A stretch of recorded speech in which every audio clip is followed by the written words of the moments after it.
और पंचायत चुनाव के चौथे और आखिरी चरण के लिए अब वोटिंग जारी है। चौथे और आखिरी चरण में 21 जिलों में 46 पंचायत समितियों में वोट डाले जा रहे हैं। मतदाता 908 पंचायत समिति सदस्यों और उनसे संबंधित जिला परिषद सदस्यों के भाग्य का फैसला कर रहे हैं। आपको बता दें कि चौथे चरण के लिए 7,346 मतदान केंद्र बनाए गए हैं और 18,000 से ज्यादा ईवीएम का इस्तेमाल किया जा रहा है। आपको बता दें कि 36,000 से ज्यादा कर्मचारियों की चुनाव ड्यूटी लगाई गई है। कुल 52.55 लाख से ज्यादा मतदाता इस चरण में अपना वोट कास्ट कर सकेंगे।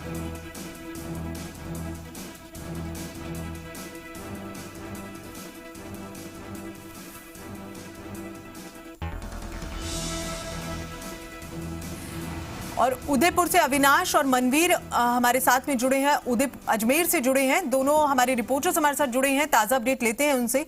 मनवीर, फिलहाल वहां क्या ताजा जानकारी? 7:30 बजे का वक्त था, वोटिंग शुरू हो गई है। फिलहाल क्या ताजा हालात वहां से?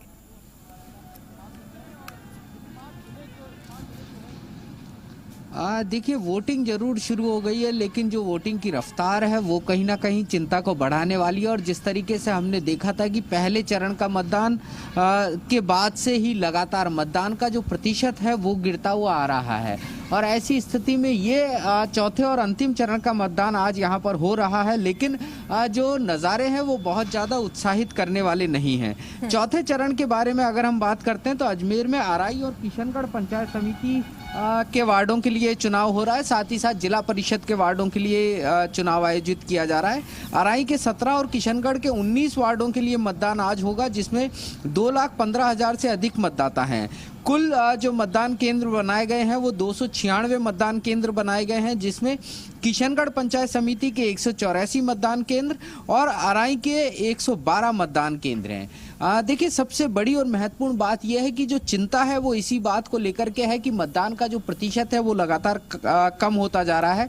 23 नवंबर को जब पहले चरण का मतदान हुआ था तब मतदान का जो प्रतिशत था वो 56.88 था, लेकिन 27 नवंबर को जब दूसरे चरण का मतदान हुआ तो यही मतदान का प्रतिशत गिरकर के 54.06% पहुंचा, और 1 दिसंबर को तीसरे चरण के मतदान में ये जो मतदान का प्रतिशत है ये 53.95% पहुंच गया। यानी कि कहा जा सकता है कि पहले चरण के बाद से ही लगातार मतदान का जो प्रतिशत है वो गिरता जा रहा है, और यही सबसे बड़ी चिंता का विषय है।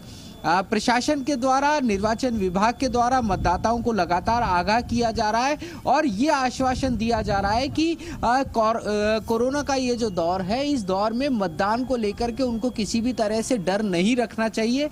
हर मतदान केंद्र के ऊपर पर्याप्त व्यवस्थाएं की गई हैं, कोरोना की गाइडलाइन का पालन किया जा रहा है। यहाँ पर अगर हम बात करते हैं तो सैनिटाइजर से लेकर के थर्मल स्कैनिंग तक तमाम व्यवस्थाओं को सुचारू किया गया है। साथ ही साथ मास्क की अनिवार्यता को लागू किया गया है, और मतदान केंद्र पर जब मताधिकार का उपयोग करेंगे मतदाता तो सोशल डिस्टेंसिंग का पालन हो। इसको मनवीर, ये कहना गलत नहीं होगा कि कोरोना गाइडलाइंस का पालन किया जा रहा है, जो इससे पहले हमने कई चरणों के मतदान में देखा है कि कहीं कहीं इसकी धज्जियां भी उड़ी थी, लेकिन फिलहाल यहाँ पर स्थिति अभी सामान्य है।